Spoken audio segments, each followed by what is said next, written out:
has to be carried out with respect to the rules laid down in regulation, for instance, the 1099/2009, which is the regulation on protection of animals at the time of killing. Moreover, the text of the animal health law clarifies the relation between animal health and animal welfare and mentions that the measures applied under the animal health rules should take into account animal welfare.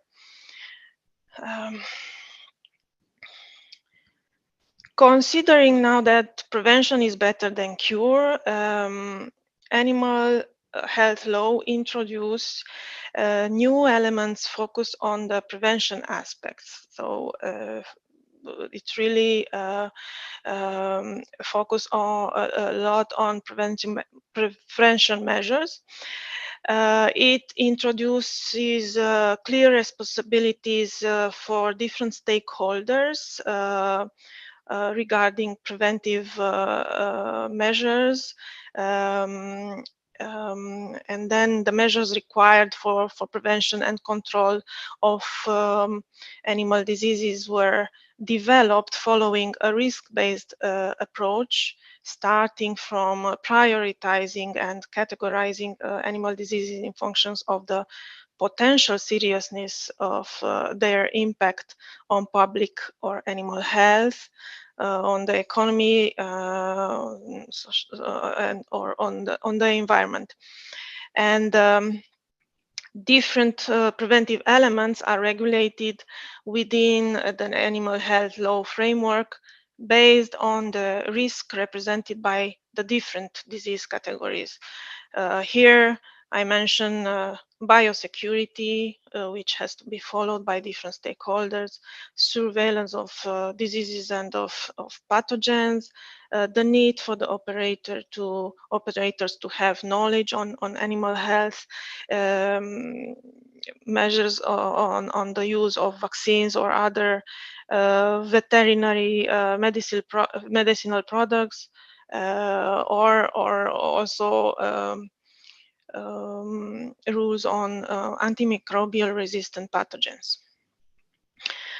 I will not stay too long on this slide with the legal basis requirements on disease prevention. This is only a detail of what I was mentioned before, that they are the animal health law really includes measures and rules for different stakeholders and for details on how on the measures on prevention.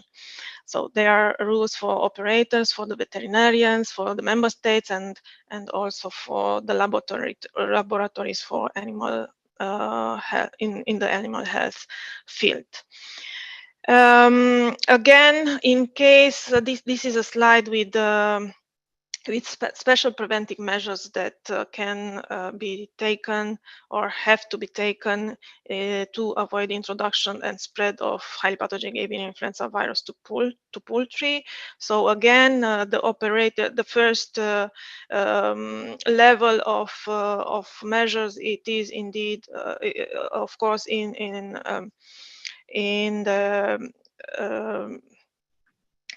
it's attributed to the operators, which has to really take proper biosecurity measures and to prevent the introduction of the virus in their farms, and if the virus however enter, to prevent the spread of the virus, and then the measures that the competent authority has to take or needs to take or may to take in case of detection of the virus in the wild birds, and to protect the introduction of the virus in poultry population. Surveillance, it is another very important pillar of the prevention. Why we need a robust surveillance system for avian influenza. Also with the previous presentation and with the introduction, of course, it is already very well known that this virus it really has a potential to become a threat to animal and to human health in the whole union. And also we have seen that it really creates serious economic consequences. It is also a continuously evolving virus, and then it is very much possible or probable to become a serious risk. And then we need this surveillance to early detect the presence of the virus in wild birds and also in poultry, and being a basic pillar for the risk assessment and also for the adaptation of the measures that we need to take to mitigate this risk. So it is obvious that avian influenza meets all the criteria for the need to introduce this harmonized surveillance program at the union level, and therefore we have, according with the new animal health legislation, a union surveillance program which has to be implemented by all the member states within all the territories territory of that member state. The objective of the union surveillance program is, again, early detection of highly pathogenic avian influenza virus in poultry and in wild birds. Also in species where clinical signs are not easily to be seen. We also focus our surveillance to detect the low pathogenic avian influenza viruses in areas where it can cluster and it may spread between flocks, considering the risk that the low pathogenic avian influenza virus may mutate into and become highly pathogenic avian virus. And also with the surveillance, we aim to increase our knowledge on the zoonotic risk of these viruses. I will not stay very long on disease control measures. It is but yes, we have harmonized control measures for highly pathogenic avian influenza in the EU, starting with the notification, then again with the surveillance, and then the rules that have to be taken in case of suspicion or confirmation of outbreaks of highly pathogenic avian influenza are also regulated in a delegated regulation and also domain rules in the Basic Act. Also, the Commission may take safeguard measures according with the empowerments that it has according with the Basic Act in case, if necessary, in certain particular situation. When considering the disease control measures, we have to have in mind the risk of this virus and of the disease and its presence in the poultry population in particular. So this, again, as I mentioned, the volatile genetic of this virus, the highly probability or the probability to become a risk for the public health, and that therefore we, with our measures, we are we want to prevent multiplication of the virus in susceptible population, and therefore the measures are aiming to rapidly eradicate the virus in the establishments where it has been confirmed. Therefore, the main rules now for the control of the disease, it is of course the stamping out in the establishments where the virus has been confirmed. This is the main rules in the to eradicate the virus in where it has been confirmed. And then, of course, to prevent the spread, there is this important rule to establish restricted zone, and also measures of restriction and other risk mitigation measures in the establishments of where poultry are kept in that zone. I will skip these slides on the obligation on suspicion, and also on the measures that the competent authority has to take in case of suspicion. You will receive the presentation and you will be able to consult it in case of need, if you are interested. Again, in case of this, I detailed in the slides measures that we have in place in according with the legislation in case of confirmation in affected establishment. For the regionalization, just to mention that is also an important control measures that we have in the EU, and this is important to maintain our trade within the EU from free areas, and also important to continue our exports to the countries which are recognizing our regionalization. So this regionalization is um, done by the Commission by implementing decisions, and to include the restricted zone which are established by the member states in these specific decisions, which are adopted very fast after confirmation of outbreaks, and they are adopted with the agreement of the member states with within the comitology procedure. Important to mention the support that we have from EFSA, and EFSA contributes to filling the gaps of knowledge, and it issues scientific opinions upon request from the Commission, assessing specific risks which we may consider that we need new knowledge.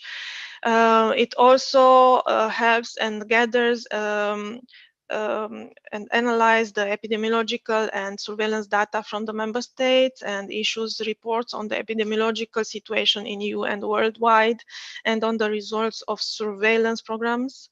And it also works on developing early warning tools to increase the possibility when the member states may anticipate the periods when the highly pathogenic avian influenza virus may be introduced by the migratory wild birds, and then to strengthen or to increase the period when they can arrange and increase their preventive measures.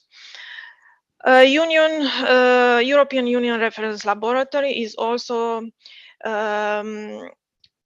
participating and adding value to our control, our measures, by developing guidance on the diagnostic and watching to the correct application of the methods, and watching on the correct detection by the national reference laboratories of the highly pathogenic avian influenza viruses. And very important, it also contributes and pay a particular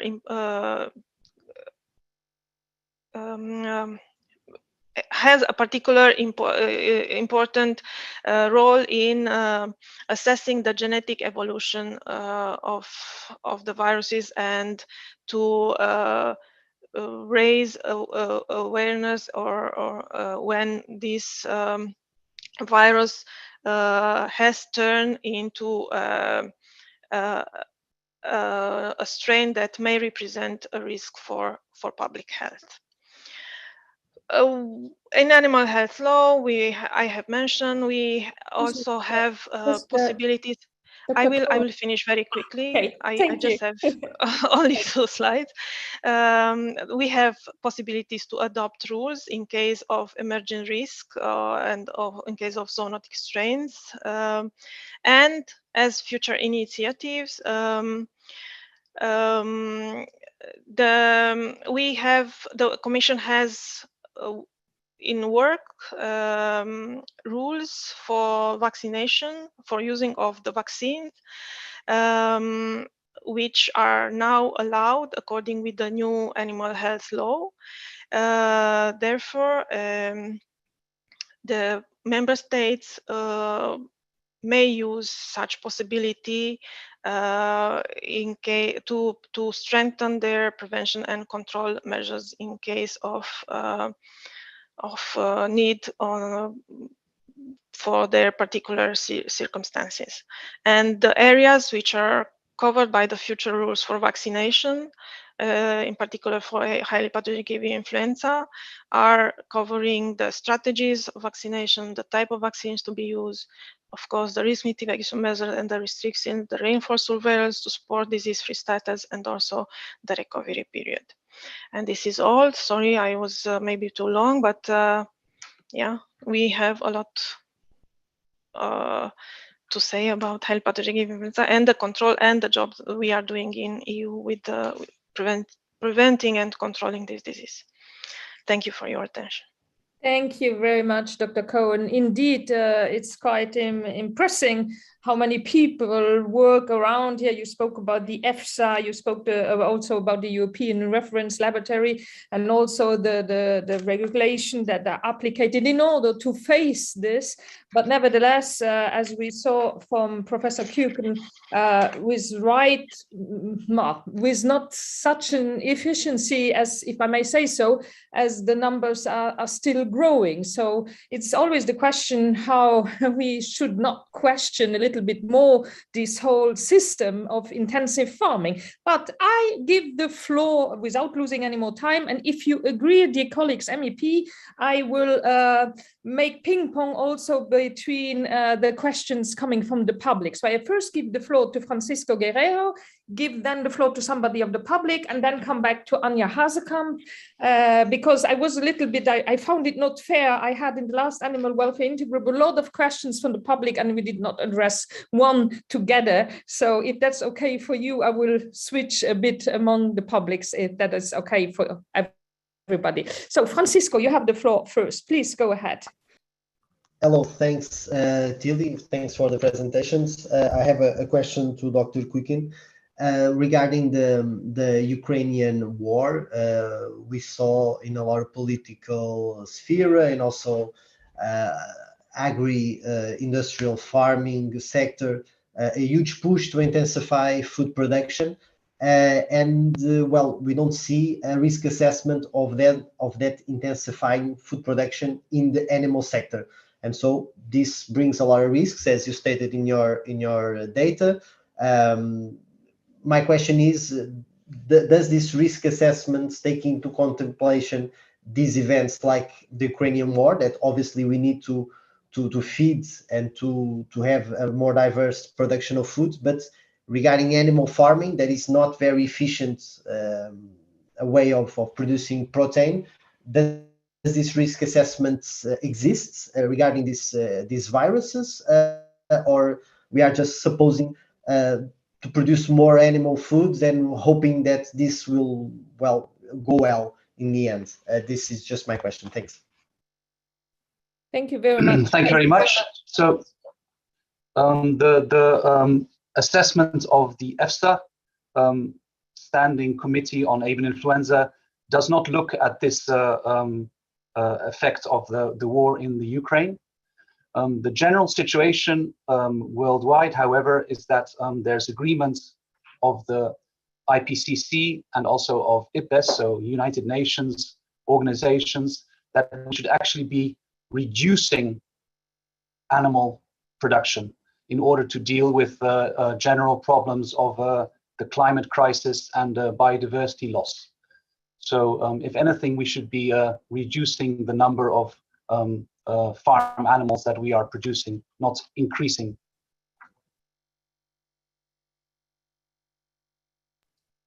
Thank you very much also for the concise and clear answer on this.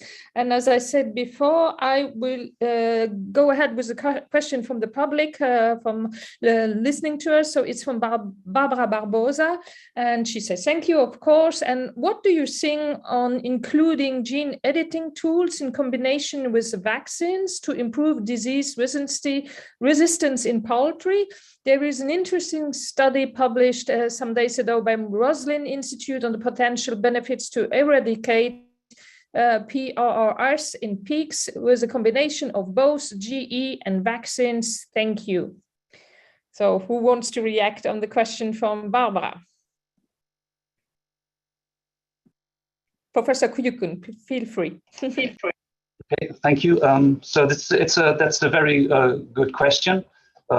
There has been actually by the same institute, the Roslin Institute, a few years ago, they published a study in which they showed a genetically modified chicken that was more resistant to high-path avian influenza virus. But this has not proceeded from there, to my knowledge. I would warn against purely technological solutions to deal with problems that we are dealing with. There's a general consensus that we should be dealing with such problems as we see with increased risk of zoonoses according to the One Health approach, where we try to improve both human health, animal health, and environmental health.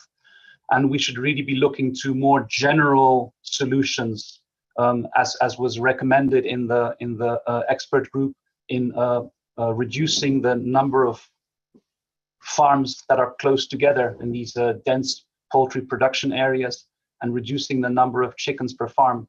That not only reduces the risk of the emergence and spread of a virus like highly pathogenic avian influenza virus, but also deals with other health problems, for example, from fine particulate matter that affects human health, and nitrogen and phosphate excretion that affects environmental health. Thank you very much, Professor Kuyukun. Also happy about your answer there, because the other solution raises a lot of other questions. Anja Hazekamp, you have the floor, please. Good morning. Yes, thank you, Tilly. I hope you can hear me, because I'm quite a construction build here. I want to thank everyone for the presentations. I have a question for Professor Thijs Kuiken regarding biosecurity measures. We see that biosecurity measures often include to keep poultry indoors, since free-range chicken are at risk of getting infected by wild birds. But so is poultry living indoors in closed factory farms. Do you know what the pathways are, the most common routes for animals living in closed environments, how they get infected? And the second question I have is, the European Commission and the Parliament are working, well, we want to drastically stimulate and increase organic agriculture, improve the welfare of animals. So that means hopefully that there will be more free-range animals. while they are at risk of getting infected by wild birds and are again locked in when there is an outbreak. And when they are indoors, they are living in more unnatural circumstances, which makes them more susceptible to diseases. So it seems like a never-ending cycle. Can you give us some tips on how we can break this cycle? Thanks very much. It's a hard question that you ask, but I will try. In the first place, you ask about how high-path avian influenza virus gets into poultry farms. So indeed, it is really a concern that despite good surveillance that we have largely in Europe,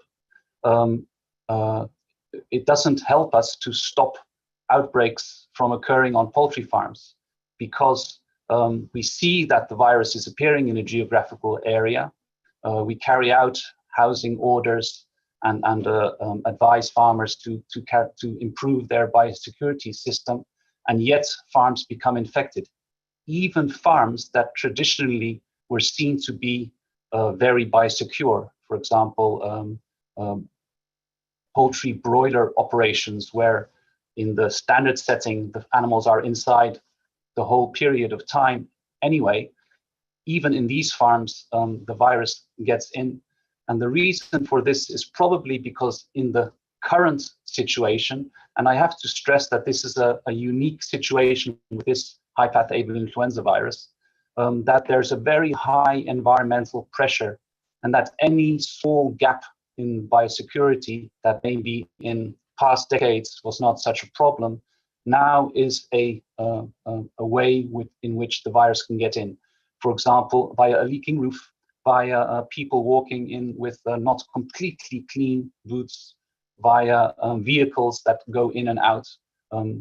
So that is probably how it gets in, although it's very difficult and often not possible to say in a particular case how the virus got in. Your second question is a very pertinent one. You say that, okay, if you keep animals, poultry, outdoors, they are at risk of getting infected with avian influenza virus. So again, I want to stress that we're dealing now with a very unusual situation in which we've allowed this high-path avian influenza virus to spread to wild birds, and therefore we have a high environmental load. I think that you cannot expect with the current level of poultry production that we have to have all those animals outdoors. That would be really a risk for high-path avian influenza virus to emerge again on such farms. So I think that it is possible to have animals ranged outdoors, and if the farm size is appropriate, then it's not such a big problem. So I think that you always have to weigh up the pros and cons of the slightly increased risk of a virus incursion onto a farm versus the changes to the welfare of the poultry. And I think it would be possible to have poultry outdoors more, but you really need to reduce the number of poultry that are produced in total. This is an important factor because this is really increasing the risk for emergence of highly pathogenic avian influenza virus, but also of other viruses that we don't know yet, but which may appear in the future.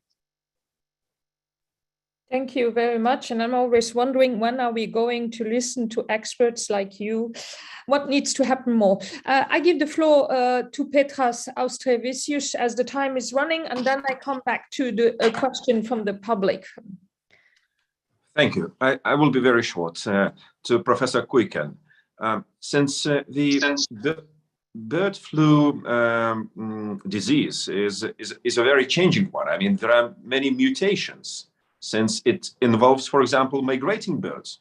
How much, I mean, this aspect of mutation is taken into account once developing vaccines, and to what extent, I mean, for the time of being, those new vaccines which must be developed taking into account new aspects are in a kind of in a pipeline. I mean, when we might expect probably new vaccines to protect the birds stock we have. Thank you, Professor.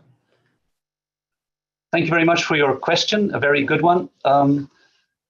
I can make you happy because although there are many mutations happening in avian influenza viruses, the current strain that is causing such problems in Europe and worldwide at the moment has stayed relatively stable in one part of its genetic makeup, namely the hemagglutinin, against which the vaccines are made. So there is currently actually commercially available a vaccine against the current strain of highly pathogenic avian influenza virus that is not being used within the European Union because of the rules that are in place here, but are being used in some countries outside the European Union.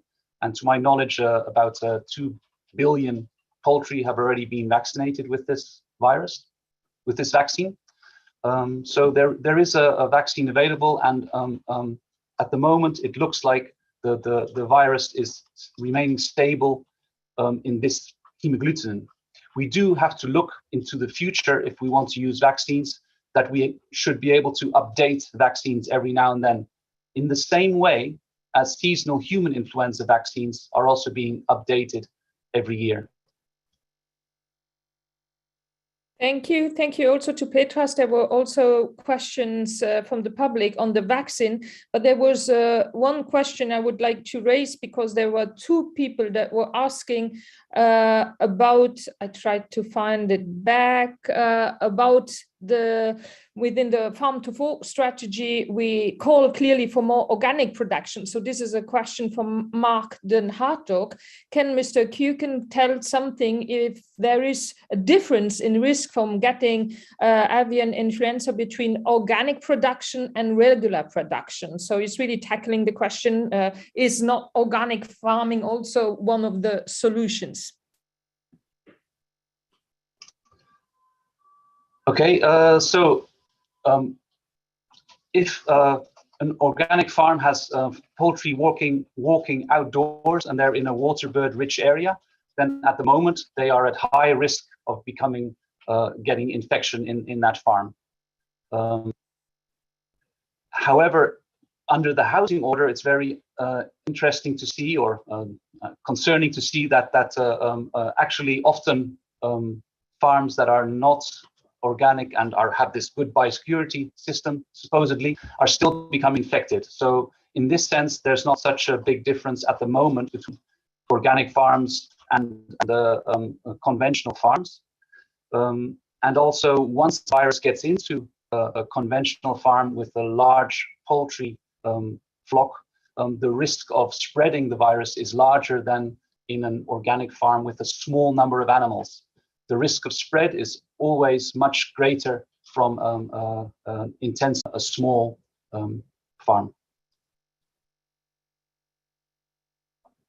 Thank you very much. As I don't see any MEP raising the hands, I just take a very last question, and this is, I think, to Dr. Cohen. It's Jan Buitenhuis, who says, thank you very much for the presentation. We understand that the Commission is working on a draft delegated act for vaccination for all category A listed diseases, including HPI. When will the EU draft delegated act be published? A very concrete question, I think, to you, Dr. Cohen, if you want to react on that.